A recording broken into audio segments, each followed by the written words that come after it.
اس بات کو بھی ضرور ذہن میں رکھیں کہ ہم کہتے ہیں میں نے ابا جی کی اس سال کرنی ہے، اور پھر اگلے سال اماں جی کی کرنی ہے، اور پھر اس سے اگلے سال میں نے اپنی کرنی ہے۔ جس بندے کی جیب میں پیسے ہیں قربانی اس پر واجب ہے، اس کے ابا جی پر واجب نہیں۔ اگر ابا جی کے پاس الگ پیسے ہیں تو ابا جی پر قربانی واجب ہوگی۔ ہاں، اگر آپ کی جیب اجازت دیتی ہے تو آپ 3 قربانیاں خریدیں یا بڑے جانور میں 3 حصے ڈالیں، تو اب آپ 2 والدین کی ہو گئی، 1 آپ کی اپنی ہو گئی، لیکن جب تک آپ پر واجب قربانی آپ نہیں دیتے تب تک والدین کی قربانی دینا درست نہیں ہے، کیونکہ یہ دین میں واجب ہے۔ جو نماز آپ پہ فرض ہے وہ آپ نے پڑھنی ہے، اور جو ابا جی پہ فرض ہے وہ ابا جی نے پڑھنی ہے۔ اس مسئلے کو بھی ضرور ذہن نشین کریں۔ اس سے اگلی بات جو اور زیادہ ضروری ہے اس کا ضرور خیال فرمائیں۔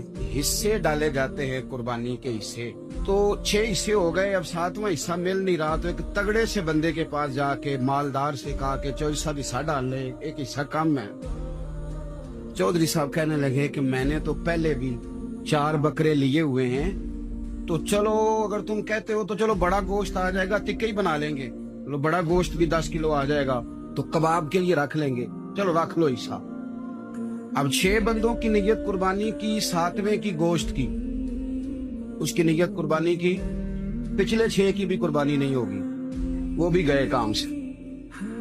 اب اس بات کو سمجھے کہ قربانی کا مطلب یہ ہے کہ خالص اللہ کی رضا کے لیے مخصوص وقت میں مخصوص جانور ذبح کرنا۔